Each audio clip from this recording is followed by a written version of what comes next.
पशुपालन की बात करेंगे तो उत्तर प्रदेश में कृषि जो होती है, कृषि पर व्यक्तियों की निर्भरता कितनी है, कितनी प्रतिशत जनसंख्या हमारी उत्तर प्रदेश की किससे संलग्न है, कृषि से संलग्न है। उत्तर प्रदेश का कितना प्रतिशत भूभाग कृषि के लिए छूटा हुआ है, मतलब कितने प्रतिशत भूभाग पर कृषि होती है। ये सभी चीजों के साथ जो है पूरा फैक्ट जो है इसमें कवर किया जाएगा। आप लोग ध्यान से पहले सुनिएगा, फिर जो है समझ लीजिएगा। तो आपको लगता है कि समझने के बाद अगर आप समझ लेते हैं, इसके बाद जो है कोई भी क्वेश्चन करेंगे आपका बहुत आसानी से होगा। ठीक है, चलिए हम शुरुआत करते हैं।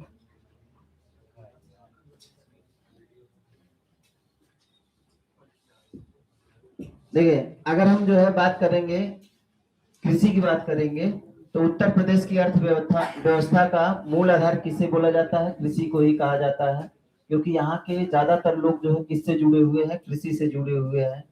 2011 की जनगणना की बात करेंगे तो उसके अनुसार अगर देखा जाए तो 658.15 लोग कर्मकार जो है किससे जुड़े हुए हैं? कृषि से जुड़े हुए हैं। कितने लोग? 658.15 लोग जो है किससे जुड़े हुए हैं? कृषि से। जिसमें आप देखेंगे तो 190.58 लाख कृषक, ठीक है, और 199.39 लाख जो है क्या है? श्रमिक है। जो किसान है, किसानों में जो है कितने श्रमिक है? तो हम कहेंगे श्रमिक जो है आपके कितने हैं? 199, मतलब आप समझिए कि कितने? 200 लाख के लगभग ना। कुल कर्मकारों में कृषकों एवं कृषि श्रमिकों का प्रतिशत कितना है? तो हम कहेंगे ये आपका कितना है? 59.3% है। जितने भी कर्मकार हैं उसमें से जो कृषक है और कृषि श्रमिक हैं उनका परसेंटेज कितना है? 59.3% है। खेती की जाती है कितने हेक्टेयर भूमि पर? तो हम कहेंगे 165.98 लाख हेक्टेयर क्षेत्र पर क्या किया जाता है? कृषि किया जाता है। और ये जो है अगर आप देखेंगे तो लगभग जो है 68.7% भूभाग पर उत्तर प्रदेश में क्या होती है? कृषि होती है। मतलब अगर उत्तर प्रदेश के पास 100% भूमि है तो उसमें से 68.7% भूभाग पर क्या किया जाता है? कृषि किया जाता है। उत्तर प्रदेश पशुपालन की दृष्टि से भारत के संपन्न राज्यों में से एक है। क्यों संपन्न राज्यों में से एक है? क्योंकि अगर आप देखेंगे पशुधन के मायने में तो उत्तर प्रदेश पशुधन में सबसे 1 नंबर पर है। पशुधन में सबसे 1 नंबर पर कौन है? अपना उत्तर प्रदेश है। सकल राज्य घरेलू उत्पाद अर्थात जीडीपी में कृषि क्षेत्र का योगदान कितना है? तो ये जो कृषि है, राज्य का जितना भी जीडीपी होता है उसमें कितना योगदान देता है? 26.1% का योगदान देता है। लेकिन इसमें जो है किसको शामिल किया गया है? वन की एवं मत्स्य को भी क्या किया गया है? शामिल किया गया है। तो आप कहेंगे कृषि मतलब घरेलू उत्पाद मतलब जीडीपी में जो है कृषि का जो योगदान है वो कितना है? 26.1। लेकिन ये किसके साथ है? वन की और मत्स्य के साथ है। ठीक है, चलिए हम जो है बात करते हैं अगला। अगर हम कुल खाद्यान्न उत्पादन में यूपी का योगदान देखें तो जितना भी जो है खाद्यान्न उत्पादित होता है उसमें यूपी का जो योगदान है वो कितना है? 18.1% है। कितना है? 18.1% है। जब कृषि के साथ पशुपालन किया जाता है तो इसको हम लोग क्या बोलते हैं? मिश्रित कृषि बोलते हैं। तो आपसे पूछा जाता है कि मिश्रित कृषि किसे कहा जाता है? तो हम क्या कहेंगे? जब हम जो है कृषि के साथ साथ जो है क्या करते हैं? पशुपालन भी करते हैं तो उसको हम लोग क्या बोलते हैं? मिश्रित कृषि बोलते हैं। अब जो अपना यूपी है किन किन चीजों में नंबर 1 पर आता है? नंबर 1 पर जो है किसमें आता है? तो उत्तर प्रदेश गेहूं के उत्पादन में नंबर 1 पर है। दूध, आलू, गन्ना, मसूर, आम, आंवला, तरबूज, खरबूज, इन सभी के उत्पादन में अपने यूपी का नंबर चौथा है। तो अपने यूपी का नंबर क्या है? प्रथम स्थान है। ठीक है, तो यूपी जो है आलू, गन्ना, गेहूं, दूध, आंवला, तरबूज, खरबूज, इन सभी के उत्पादन में क्या है? 1 नंबर पर है। चलिए आगे हम लोग बात करते हैं। हम बात करते हैं कि उत्तर प्रदेश में कितने कृषि जलवायु क्षेत्र हैं। उत्तर प्रदेश में कितने कृषि जलवायु क्षेत्र हैं? तो उत्तर प्रदेश में आप कृषि जलवायु क्षेत्र की बात करेंगे तो 9 कृषि जलवायु क्षेत्र हैं। अब ये कौन कौन सा है? तो पहला आपका पश्चिमी मैदान है, दूसरा है आपका कौन सा? मध्य पश्चिमी मैदान, तीसरा आपका है दक्षिणी पश्चिमी समशुष्क मैदान, फिर हम जो है कहेंगे भावर और तराई क्षेत्र है, भावर एवं तराई क्षेत्र है। फिर आपका कौन सा है, मध्य मैदान है। इसके बाद जो है आप देखेंगे कौन सा, बुंदेलखंड है। वही जो है कौन सा है, विंध्य प्रदेश है। फिर आपका कौन सा है, पूर्वी मैदान है। फिर आपका कौन सा है, उत्तरी पूर्वी मैदान है। तो इस तरह से यूपी में जो कृषि जलवायु क्षेत्र है वो कितने हैं, तो वो आपके 9 है। कितने कृषि जलवायु क्षेत्र है यूपी में, 9 है। हम सबकी बात करते हैं, पहले भावर एवं तराई क्षेत्र की बात करते हैं। तो यह जो है हिमालय के तलहटी जो क्षेत्र है वहीं पर आता है। ये सहारनपुर, मुजफ्फरनगर, बिजनौर, मुरादाबाद, ये सब जो क्षेत्र है इसके अंतर्गत क्या करते हैं, आते हैं। वही हम पश्चिमी मैदान की बात करेंगे तो इसमें कौन आता है, मेरठ मंडल, और कौन सा, उसके आसपास का जो क्षेत्र है। तो ये कौन सा है, पश्चिमी मैदान है। पश्चिमी मैदान में जो है आपका कौन आता है, तो ये जो आपका कौन है, मेरठ मंडल है, वो आता है। और उसके साथ साथ जो है कौन सा, उससे जो क्या है, सटे आसपास के जो क्षेत्र है वो होते हैं। वही हम बात करेंगे मध्य पश्चिमी मैदान। तो मध्य पश्चिमी मैदान की बात करेंगे तो इसमें कौन है, बरेली और मुरादाबाद मंडल। तो मध्य पश्चिमी मैदान के अंतर्गत कौन आता है, बरेली एवं मुरादाबाद मंडल। तो मध्य पश्चिमी मैदान जो है कहाँ पर, ये वाला आपका क्षेत्र है। तो इसमें जो है कौन कौन आता है, बरेली और मुरादाबाद मंडल। ठीक, चलिए आगे हम अगला बात करते हैं। तो हम बात करते हैं किसका, दक्षिणी पश्चिमी समशुष्क मैदान। दक्षिणी पश्चिमी समशुष्क मैदान आपका ये वाला क्षेत्र है। ठीक है, अब ये जो है देखिए किसमें, इसमें कौन आता है, तो आगरा मंडल और उसके आसपास का जो क्षेत्र होता है वो आता है। वही जो है हम मध्य मैदान की बात करते हैं तो मध्य मैदान आपका कौन सा, ये वाला भाग है।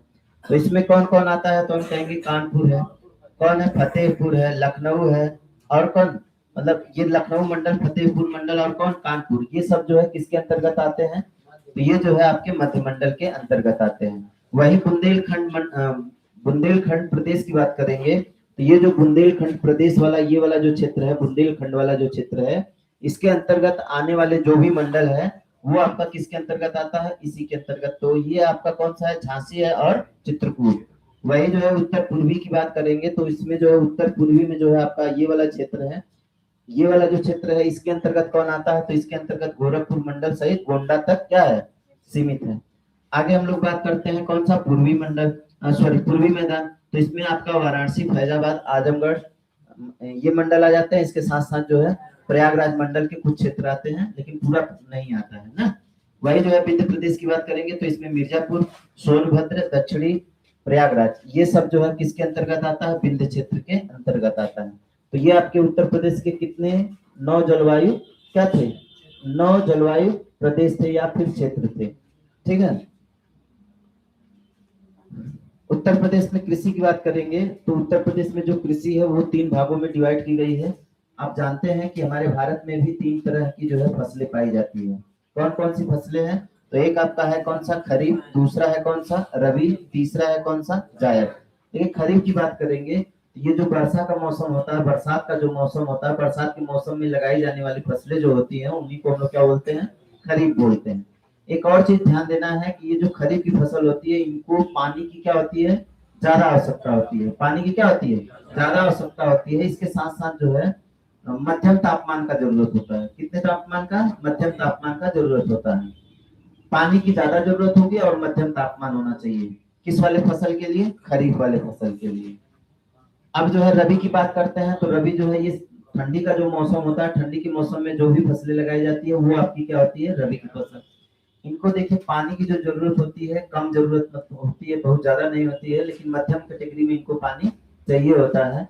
लेकिन तापमान इसका क्या होना चाहिए, क्या होना चाहिए, कम होना चाहिए, मतलब कम तापमान में होती है। तो ये फसलें जो आपकी कौन सी होती है, रबी की फसल होती है।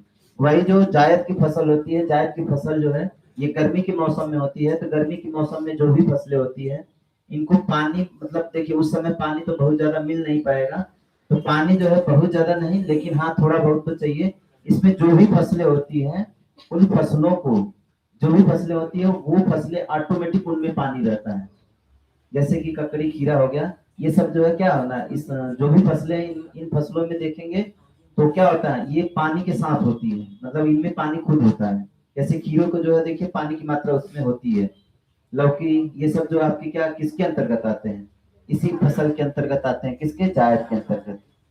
चलिए हम आगे बात करते हैं। पहला है कौन सा, खरीफ का है। तो खरीफ का जो है, देखिए खरीफ का जो फसल है, खरीफ की फसल की जो बुआई होती है मई से जुलाई के बीच में होती है, और ये वर्षा आरंभ होने पर ही ऐसा होता है, ठीक है ना। कटाई की बात करेंगे तो सितंबर से अक्टूबर, ये मानसून पर निर्भर करने वाली फसलें होती हैं। इसमें कौन कौन सी फसलें मुख्य रूप से आती हैं, तो हम कहेंगे चावल, मक्का, ज्वार, बाजरा, तिल, राई, अरहर, मूंग, कपास, जूट, गन्ना, तंबाकू, सोयाबीन। इसमें देखिए सोयाबीन बहुत इंपॉर्टेंट है, तंबाकू आपका इंपॉर्टेंट है, इसके साथ साथ गन्ना है, फिर आपका कौन सा, कपास और जूट भी इंपॉर्टेंट है। और ये जो आपका चावल है, चावल मतलब जो कौन है, धान, धान जो है आपका इंपॉर्टेंट होता है। ये जो आपकी इंपॉर्टेंट फसलें हैं कौन कौन सी, जो आपको हम टिक किए हैं, ये आपका इंपॉर्टेंट है ना। विशेष बात करते हैं तो सभी खाद्यान्न फसलें, सभी खाद्यान्न फसलें जो है ये किस कुल के अंतर्गत आती है, ग्रेमनी कुल के अंतर्गत। मतलब जितनी भी खाद्यान्न फसलें हैं, सभी खाद्यान्न फसलें किस कुल के अंतर्गत आती हैं, ग्रेमनी कुल के अंतर्गत आती हैं, ठीक है। चलो हम आगे बात करते हैं। कुछ है मतलब आपके क्या है, राज्य है जिसमें जो है क्या है, फसल उत्पादन में अग्रणी राज्य की बात करते हैं। तो उत्तर प्रदेश जो है, कुल खाद्यान्न की बात करेंगे तो उत्तर प्रदेश इसमें क्या है, नंबर 1 पर है। कुल खाद्यान्न उत्पादन जो है सबसे ज्यादा कौन करता है, उत्तर प्रदेश करता है। वही गेहूं की बात करेंगे तो गेहूं जो है कौन सबसे ज्यादा उत्पादित करता है, तो ये भी अपना कौन करता है, उत्तर प्रदेश ही करता है, ठीक। हम कहेंगे कि गन्ना का उत्पादन कौन करता है सबसे 1 नंबर पर, तो ये भी कौन करता है, यूपी ही करता है। चावल का उत्पादन देखिए वर्तमान जो डाटा है उसमें कौन हो चुका है, तेलंगाना, ठीक है ना। तो तेलंगाना को जो है माना जा रहा है कि ये चावल का उत्पादन करने वाला सबसे बड़ा राज्य है ना। अगर आपका तेलंगाना नहीं रहेगा तब आप पश्चिम बंगाल को मारिएगा, ठीक है। अभी हम जो है बात करते हैं मक्का की, तो मक्का का उत्पादन करने वाला सबसे बड़ा राज्य जो है वो कौन है, आंध्र प्रदेश है। दलहन की बात करेंगे तो दलहन में कौन है, एमपी है। सूरजमुखी की बात करेंगे तो सूरजमुखी कौन है, कर्नाटक है। जूट का बात करेंगे तो कौन है, पश्चिम बंगाल। तो ये जो है आपका मतलब जो प्रमुख राज्य है, प्रमुख फसलें हैं, उनके उत्पादन में उस राज्य का स्थान क्या है ये देख लिए ना। ये जो है देखिए किसके लिए दिखाया गया है, ये चावल का जो है मेनली जो है किसको दिखाया गया है, चावल के उत्पादन वाले जो क्षेत्र है उनको दिखाया गया है। जिसमें जो है सबसे ज्यादा जो करता था वो कौन करता था, तो ये जो है कौन करता था, वेस्ट बंगाल मतलब पश्चिम बंगाल करता था। लेकिन उसको पीछे छोड़ते हुए ये स्थान कौन कर लिया हासिल, तेलंगाना कर लिया है। तो अभी जो है ये मतलब आपका इधर वाला जो क्षेत्र है ये तेलंगाना, तेलंगाना जो है उसको क्या कर लिया, हासिल कर लिया, ठीक है। चलिए हम रबी की बात करते हैं। तो रबी की जो बुआई होती है वो कब होती है, शीत ऋतु में, ठीक है, अक्टूबर से दिसंबर तक। कटाई जो होता है ग्रीष्म ऋतु में अप्रैल से जून तक होता है। और आवश्यकता जो होती है इसे कम जल और औसत तापमान की। प्रमुख फसलें जो होती है गेहूं, चना, जौ, मटर, मसूर, सरसों, अलसी, ये सब जो है इसकी क्या है, प्रमुख फसलें हैं, ठीक है। किसके अंतर्गत आता है, तो ये जो है रबी के अंतर्गत आता है। इसमें मेनली जो है आपको गेहूं का जो है सबसे ज्यादा, और ये मटर जो होता है, चना जो होता है, ये किसके अंतर्गत आता है, इसी के अंतर्गत आता है, ठीक है ना। चलिए जायद की बात करेंगे। तो जायद मेनली जो है सब्जियों वब्जियों के लिए होता है, किसके लिए होता है, सब्जी, ककड़ी, खीरा। देखिए ये जो है आपका ककड़ी, खीरा, ये सब जो है दिया गया है ना। तो जायद की जो फसलें होती है रबी और खरीफ के बीच में होता है, और ये मार्च अप्रैल में इनकी होती है बुआई, और कटाई कब हो जाता है, जून जुलाई के बीच में हो जाता है। वही हम कहेंगे तापमान की बात करेंगे तो इनको तापमान की क्या होती है, ज्यादा जरूरत पड़ती है।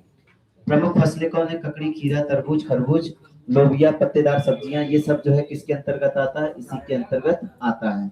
आपको बस इतना ध्यान देना है कि जायद की फसलें वे फसलें होती हैं जिनको काटने पर उसमें पानी की मात्रा ज्यादा निकले, पानी की मात्रा क्या निकले, ज्यादा, तो वो आपकी कौन होती है, जायद की होती है।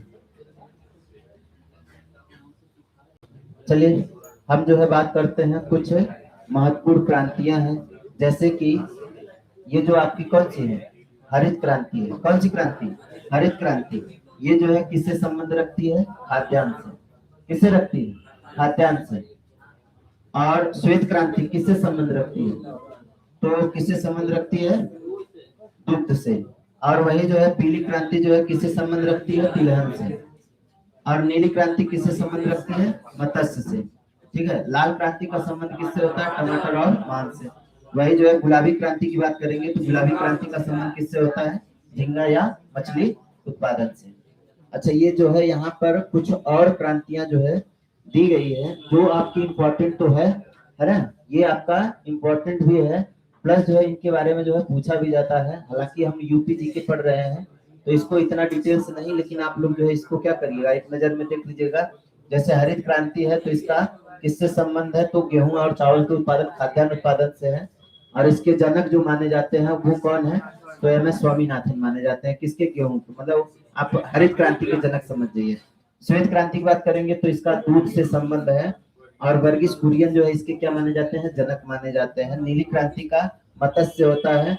और हीरालाल चौधरी जो है और अरुण कृष्णन इसके क्या माने जाते हैं, जनक माने जाते हैं। किसके, मत्स्य मतलब नीली क्रांति के। किस क्रांति के, नीली क्रांति। वही पीली क्रांति की बात करेंगे तो पीली का मतलब तिलहन से होता है।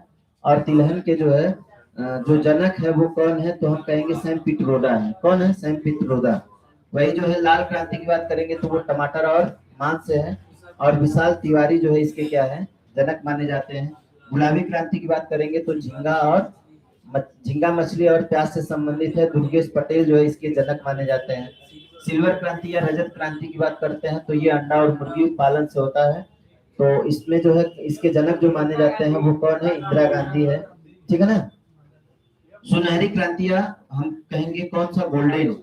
गोल्डन क्रांति जो है फल और बागवानी और शहद से संबंधित है। और इसके निर्पाक तेज टूटे जो है इसके क्या है, जनक माने जाते हैं। गोल्ड क्रांति की बात करेंगे तो आलू के उत्पादन से होता है।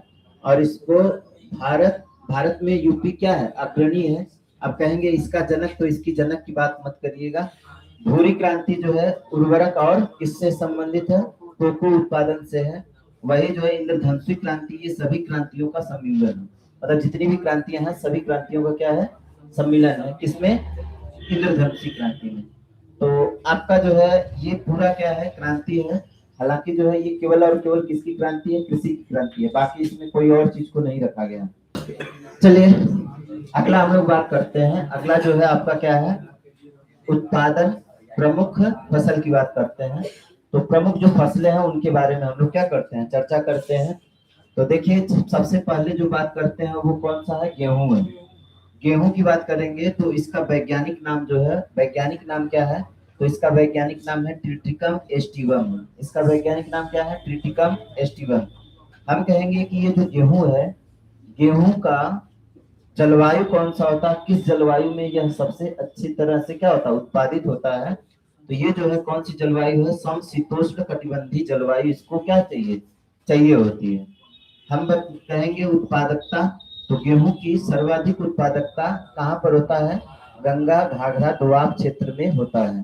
तो गेहूं की सर्वाधिक उत्पादकता कहाँ पर होता है, गंगा घाघरा दोआब में होता है।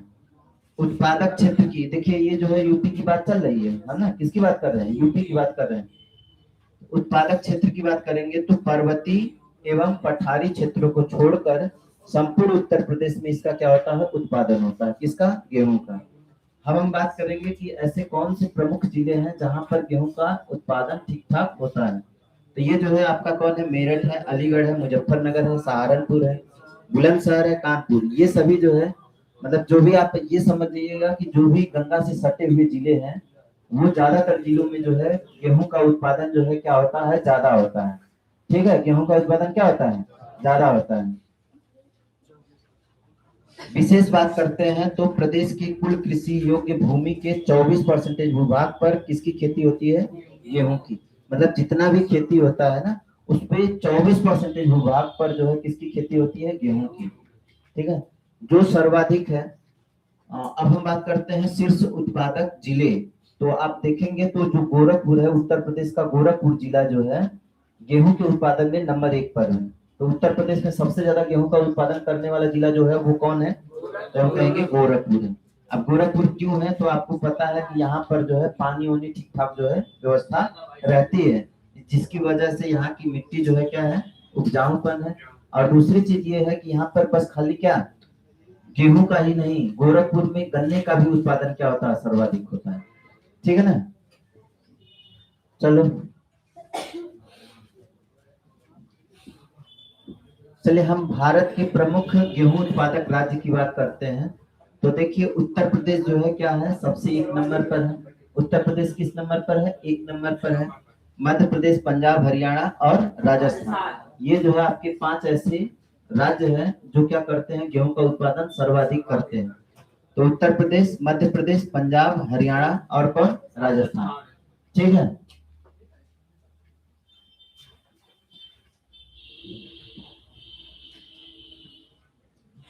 चलिए आगे हम लोग देखते हैं कौन सा है, धान है। तो धान की बात करते हैं। तो धान जो है इसका वैज्ञानिक नाम क्या है? जिस तरह से गेहूं का नाम हम लोग वैज्ञानिक नाम देखे थे, उसी तरह से हम किसका नाम देखते हैं? गेहूं किसका? धान का। तो धान का वैज्ञानिक नाम क्या है? Oryza sativa. Oryza sativa. और गेहूं का क्या नाम था? टिपिकम वेस्टी। ठीक है ना। ये जो है आपका कौन सा हो गया? ओराइजा सटाइवा जो है इसका क्या है? वैज्ञानिक नाम। मुख्य उत्पादक क्षेत्र की बात करते हैं। तो मुख्य उत्पादक क्षेत्र जो है कौन है? उत्तर प्रदेश के तराई क्षेत्रों में मुख्यतः कौन कौन है? महाराजगंज है, सिद्धार्थनगर है, बलिया है, वाराणसी है, ठीक है, प्रयाग है और कौन है? लखनऊ। ये जो है यहाँ पर क्या होता है? किसका उत्पादन होता है? धान का उत्पादन होता है। ठीक है। अच्छा, इसको अंग्रेजी में हम लोग पैडी भी बोलते हैं ना। जलवायु की बात करेंगे तो इसको कौन सी जलवायु चाहिए होती है? उष्णकटिबंधीय जलवायु चाहिए होती है। कृषि क्षेत्र की बात करेंगे तो प्रदेश की कुल कृषि योग्य भूमि के लगभग 18% भूभाग पर इसकी क्या होती है? खेती होती है। उत्पादन में रैंकिंग की बात करते हैं तो उत्तर प्रदेश चावल के उत्पादन में पश्चिम बंगाल, ये पश्चिम बंगाल को जो है देखिए आप एक्चुअल में क्या हो गया है, पश्चिम बंगाल जो है पीछे छूट चुका है। अभी जो है कौन सा हो गया? तेलंगाना हो गया। ठीक है ना। तो उत्तर प्रदेश जो है दूसरे स्थान पर है। कुल उत्पादन की बात करते हैं तो यहाँ देश के चावल उत्पादन का लगभग 15.52 मिलियन टन जो है, अर्थात हम ये कह सकते हैं 13.11 जो है उत्पादन केवल कौन करता है? यूपी करता है। ठीक है। मिट्टी की गुणवत्ता की बात करेंगे तो मिट्टी की गुणवत्ता में जो है देखिए चावल की फसल के लिए मिट्टी जो है पीएच मान 5 से लेकर के कितना होना चाहिए? 8.5 के बीच होना चाहिए। कितना से कितना के बीच में होना चाहिए? 5 से 8.5 के बीच में होना चाहिए। यहाँ तक किसी को कोई दिक्कत है? अभी जो है देखिए आपका किसका किसका हो गया? एक तो आपका कौन हो गया? गेहूं हो गया। दूसरा कौन हो गया? चावल हो गया। चलो हम बाजरा की बात करते हैं। किसकी बात करते हैं? बाजरा की। तो देखिए बाजरा की बात करेंगे तो बाजरा का जो वैज्ञानिक नाम क्या है? पैनिसीटम टाइफाइड्स ना। पैनिसीटम टाइफाइड। उत्पादक क्षेत्र की बात करेंगे तो मथुरा, बदायूं, अलीगढ़, मुरादाबाद, एटा और मैनपुरी जो है इसके क्या है? उत्पादक क्षेत्र के अंतर्गत आते हैं। और ये जो बाजरा होता है यह एक प्रकार का मोटा अनाज है। यह क्या है? मोटा अनाज है। ठीक। चलिए हम लोग किसकी बात करते हैं? तो हम लोग जो है दलहनी फसलों की बात करते हैं। तो दलहनी फसलें जो है इसको हम लोग दलहनी फसलों को क्या बोलते हैं? लेग्यूमिनेसी कुल की बोलते हैं। ये जो लेग्यूमिनेसी कुल की जो फसलें होती है वो किस में आती है? दलहन में आती है। किस में आती है? दलहन में आती है। ठीक है। जैसे कि आपका कौन है? अरहर है। कौन है? अरहर है। अरहर का वैज्ञानिक नाम क्या है? कैलिनस। अच्छा ये बताइए कि क्या सबका वैज्ञानिक नाम आपको याद करना है? नहीं, केवल आपको जो है जो हम क्या बताए थे, चावल का बताए थे उसको, और आप किसको? गेहूं का। अगर और भी जरूरी जहां पर होगा मैं बताऊंगा कि हाँ इसको याद कर लीजिएगा। ठीक है। तो कैलिनस खजान जो है इसका क्या है? वैज्ञानिक नाम है। हम बात करेंगे किस समय में जो है इसकी बुआई होती है, तो जून जुलाई में इसकी क्या होती है? बुआई होती है ना। और मार्च अप्रैल में जो है इसकी क्या होती है? कटाई होती है। हम क्षेत्र की बात करेंगे तो प्रयागराज, चित्रकूट, हमीरपुर, महोबा, झांसी, ये सब जो बुंदेलखंड वाले क्षेत्र हैं, बुंदेलखंड वाले क्षेत्र में इसका क्या होता है? बुंदेलखंड वाले क्षेत्र में इसकी क्या होती है? ठीक ठाक जो है क्या होती है? खेती होती है। किसकी? दलहनों की। चलिए हम आगे बात करते हैं कौन सा? चना की बात करते हैं। ये चना भी तो आपका क्या है? दलहन के अंतर्गत ही आता है। तो दलहन है और इसका जो वैज्ञानिक नाम है साइसर एरिटिनम है। क्या नाम है? साइसर एरिटिनम जो है इसका वैज्ञानिक नाम है। और कौन सा क्षेत्र है जहां पर चना का उत्पादन होता है? तो यूपी में जो है बाराबंकी है ना, आगरा है, फिर आपका कौन है? कानपुर है, जालौन है, ललितपुर है, ये सब जो क्षेत्र है वहां पर जो है क्या होता है? चने का उत्पादन ज्यादा होता है। मुख्य तथ्य की बात करेंगे इसमें तो चने का सर्वाधिक उत्पादन बुंदेलखंड क्षेत्र में होता है। तो आप ये कह सकते हैं, मैं एकदम सिंपल सी बात बताता हूँ ये जो बुंदेलखंड वाला क्षेत्र है इसमें दलहन और तिलहन दोनों चीजें जो है क्या होती है, ज्यादा होती है।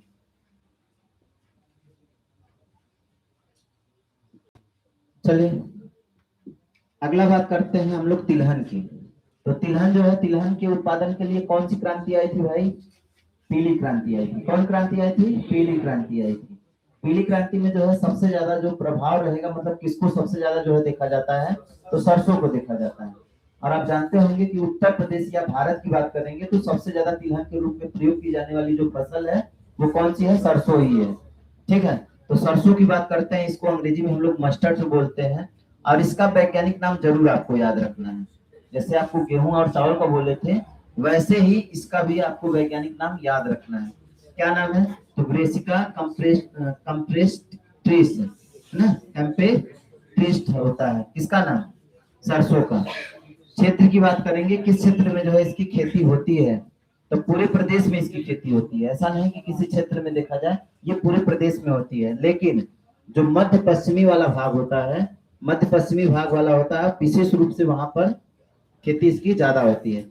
जैसे कि कौन सा है? गोंडा है, बहराइच है, मिर्जापुर, सोनभद्र, कानपुर, सीतापुर, अयोध्या, मथुरा, ये सब क्षेत्र जो है आपका क्या होता है, यहाँ पर सबसे ज्यादा खेती इसकी होती है। आई बात समझ में? वही हम बात करते हैं, अगला जो है आपका क्या है? मूंगफली। देखिए मूंगफली जो है आपका तिलहन के अंतर्गत आता है। किसके अंतर्गत आता है? तिलहन के अंतर्गत आता है। और एक चीज और जानिएगा, ये जो मूंगफली होता है, मूंगफली जो है प्रोटीन का क्या होता है, एक अच्छा स्रोत होता है। सोयाबीन के बाद जो है इसका नंबर आता है। सोयाबीन में सबसे ज्यादा प्रोटीन पाया जाता है। आप फिर देखेंगे तो किसमें पाया जाता है? मूंगफली में पाया जाता है। ये मूंगफली जो है एक ऐसा फसल है जिसको गरीबों का बादाम कहा जाता है। जो गरीब लोग होते हैं अपने प्रोटीन की पूर्ति के लिए बादाम को खरीद नहीं पाते हैं, तो ये जो है क्या करते हैं, मूंगफली को खरीदते हैं। तो मूंगफली जो है उनकी किसका पूर्ति करता है? प्रोटीन का पूर्ति करता है। तो ये गरीबों का क्या कहा जाता है? बादाम। और एक और चीज जानिएगा, ये जो है आपका क्या है, ये जमीन के अंदर होता है कि जमीन के बाहर? तो ये जमीन के अंदर होता है। कहाँ पर होता है? जमीन के अंदर होता है। हम बात करते हैं मूंगफली के वैज्ञानिक नाम की। तो एराकिस हाइपोजिया इसका क्या नाम है? वैज्ञानिक नाम। हम समय की बात करते हैं तो जून जुलाई में इसकी बुआई होती है। तो एक तरह से हम ये कह सकते हैं कि ये किसकी फसल है? खरीफ की फसल है। किसकी फसल है? खरीफ की फसल है। और नवंबर दिसंबर में इसकी क्या कर ली जाती है? कटाई कर ली जाती है। ये प्रमुख जिले जो है कौन है? सीतापुर, हरदोई, एटा, बदायूं, मैनपुरी, मुरादाबाद। इन क्षेत्रों में जो है इसकी खेती क्या होती है? ज्यादा होती है। किसकी? मूंगफली की। चलिए हम गन्ना की बात करते हैं, है ना? गन्ना की बात करते हैं। ये जो गन्ना है इसका वैज्ञानिक नाम क्या है? सेक्रम अफिसेनम ना, सेक्रम अफिसेनेरम इसका क्या है? वैज्ञानिक नाम है। अच्छा, ये जो गन्ना है, गन्ना जो है देखिए आप, इसमें जो गन्ना होता है, गन्ने के रस में कौन सी शर्करा पाई जाती है? तो सुक्रोज। क्या पाया जाता है? सुक्रोज पाया जाता है। क्या पाया जाता है? सुक्रोज पाया जाता है। ये जो गन्ना है, गन्ना जो है उत्तर प्रदेश का छोड़ दीजिए, पूरे भारत का जो है क्या है? वाणिज्यिक फसल है। ये जो है गन्ना क्या है? एक वाणिज्यिक फसल है। ये अपने उत्तर प्रदेश का सबसे बड़ा वाणिज्यिक फसल है। अपने उत्तर प्रदेश का सबसे बड़ा वाणिज्यिक फसल कौन सा है? गन्ना ही। वाणिज्यिक का मतलब ये होता है कि इसको हम लोग व्यापार करने के लिए क्या करते हैं? उगाते हैं। और खाने की दृष्टि से कम, लेकिन व्यापार करने की दृष्टि से ज्यादा बड़े स्तर पर जो है इसका क्या होता है? खेती होता है। तो महत्व की बात करते हैं, यह उत्तर प्रदेश की सबसे महत्वपूर्ण नकदी फसल है। नकदी कहें या वाणिज्यिक कहें, दोनों चीजें जो है एक ही है। उत्पादक क्षेत्र की बात करेंगे तो मुख्य रूप से तराई क्षेत्र जो है, गंगा यमुना का दोआब जो है वहां पर। ठीक है। प्रमुख जिलों की बात करते हैं तो मेरठ, मुजफ्फरनगर, गाजियाबाद, रामपुर, फिर जो है बरेली, सीतापुर, लखीमपुर खीरी, पीलीभीत। ठीक है। अब हम कुछ सांख्यिकी 2019-20 की बात करते हैं। इसमें क्या हुआ है, तो उत्तर प्रदेश गन्ना उत्पादन में प्रथम स्थान पर है। यहाँ देश के कुल गन्ना उत्पादन का लगभग 50.16% अकेला कौन करता है? उत्तर प्रदेश। हम जो है ये कह सकते हैं 178.42 मिलियन टन का उत्पादन कौन करता है? अपना यूपी करता है। प्रदेश की कुल कृषि योग्य भूमि के लगभग 13% भूभाग पर, अर्थात 2.2 मिलियन हेक्टेयर पर गन्ने की क्या होती है? खेती होती है। कहाँ पर? उत्तर प्रदेश में। ठीक। तो ये जो गन्ना है, गन्ना जो है उत्तर प्रदेश में सबसे ज्यादा क्या किया जाता है? बोया जाता है। अफीम की बात कर लेते हैं, है ना? ये जो अफीम है, अफीम का वैज्ञानिक नाम क्या है? पपवर सोमनीफेरम। पपवर सोमनीफेरम, ये जो है किसका नाम है? अफीम का नाम। हम बात करते हैं इसका उत्पादन जो है कहाँ पर होता है, तो बाराबंकी और कहाँ पर? गाजीपुर। अब एक चीज ध्यान दीजिएगा, बाराबंकी प्रदेश में अफीम का सबसे बड़ा क्या है? उत्पादक है। उत्तर प्रदेश में अफीम फैक्ट्री कहाँ पर है? गाजीपुर में।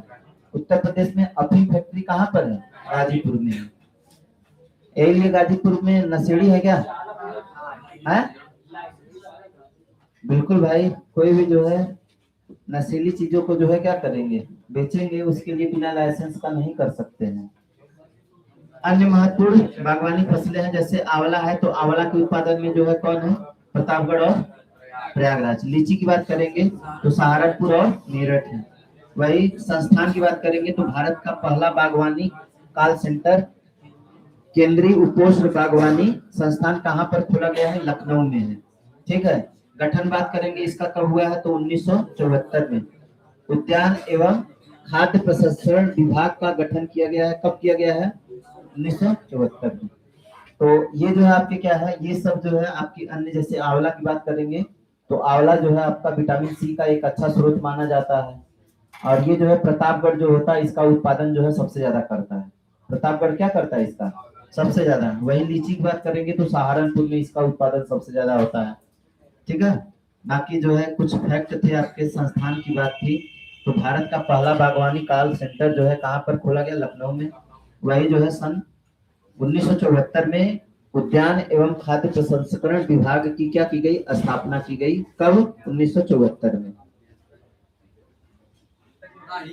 इसको दो हम खत्म कर देते हैं, दो को भी लिख लीजिए इसके बाद जो।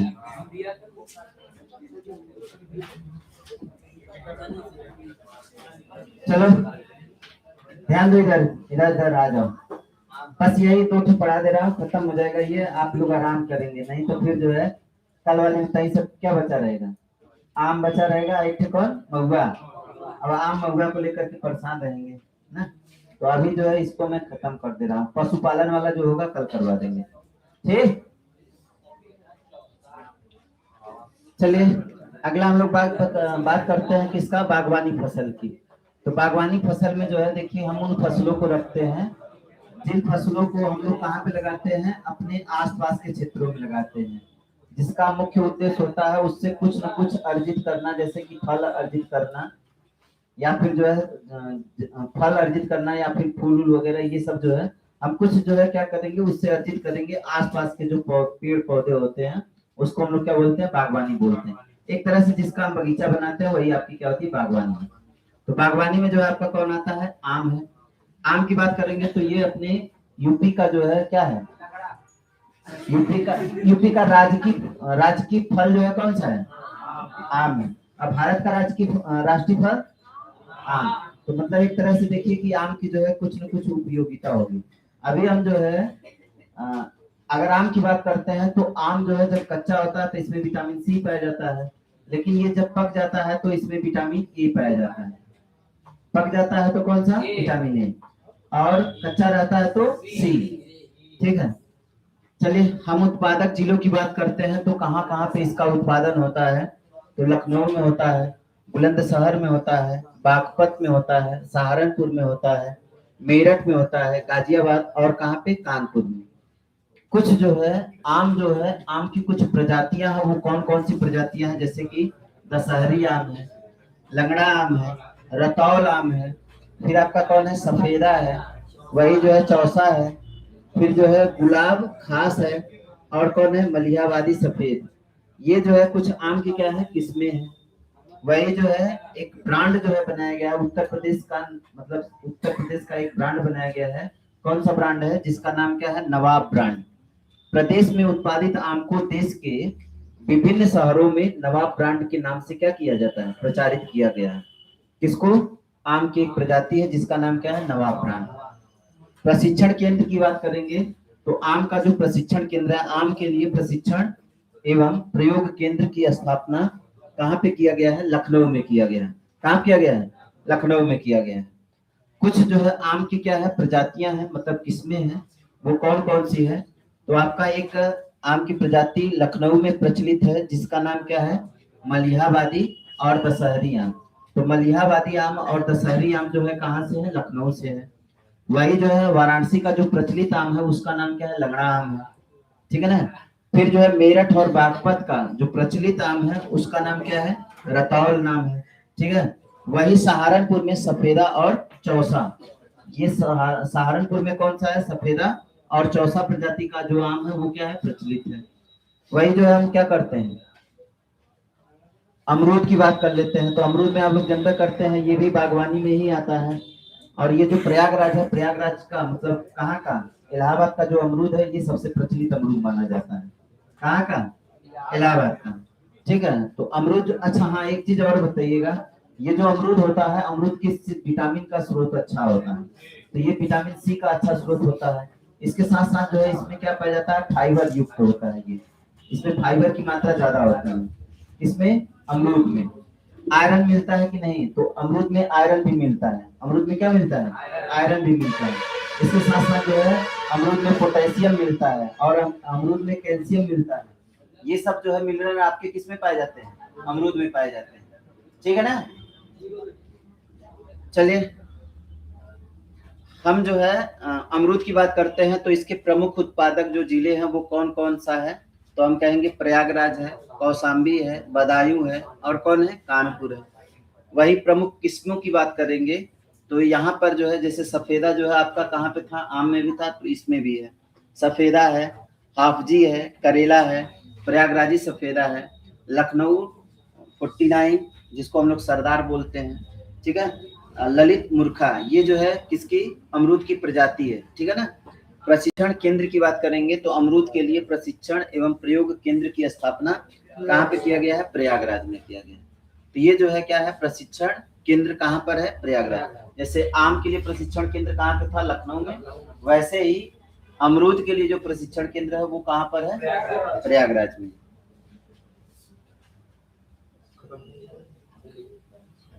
चलिए अब ये जो है आपका जो भी आपका क्या था, उत्तर प्रदेश की फसलें थी, कृषि था, वो वाला चीज आपका खत्म हो गया है। अभी अगले वाले में हम लोग क्या देखेंगे? पशुपालन को देखेंगे।